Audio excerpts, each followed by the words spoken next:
Hello and welcome. My name is Marc Blatstein, the physician founder of Physician Pre-Sentence Report Service.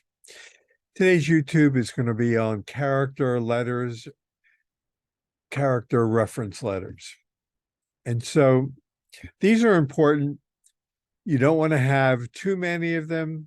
10 are great. 110 probably not so much. But these are letters about your character from people that have known you a long time. These are not letters that where people that know you make recommendations to the judge that, well, you don't really need to be sentenced or go to prison because they don't like hearing that. But if you also have a letter from, if you have an employer who is willing to rehire you, or someone you know is willing to hire you after you get released from prison because they know that you have a legal problem and you're going to be incarcerated, but you have good character and you have a skill that they, would be beneficial to their company.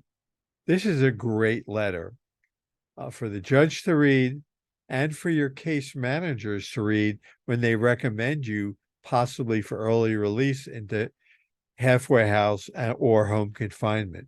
So that type of letter, the more the better. If you can have 2 or 3 of them, that would be stellar. But these character letters or character reference letters you should start asking for them as soon as you get past either guilty via trial or guilty via plea hearing, because people are still busy in their lives and you may have to ask them a couple times. It's not nagging as opposed to they're just busy.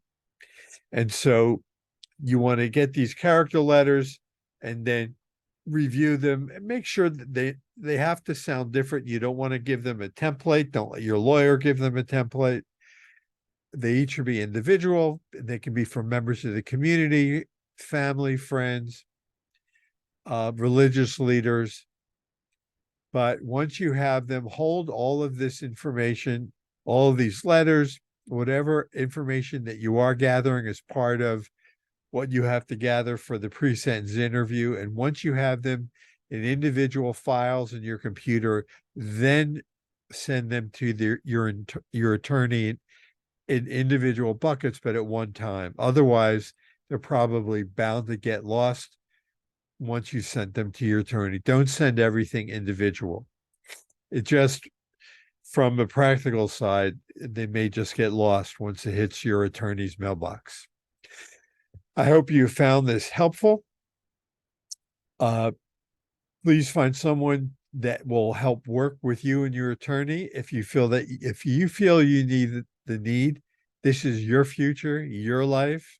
Your attorney knows the legal parts of your case, but most attorneys are not familiar with the nuances of how to maneuver within the Federal Bureau of Prisons regarding character reference letters, the narrative, reentry planning, the administrative remedy process.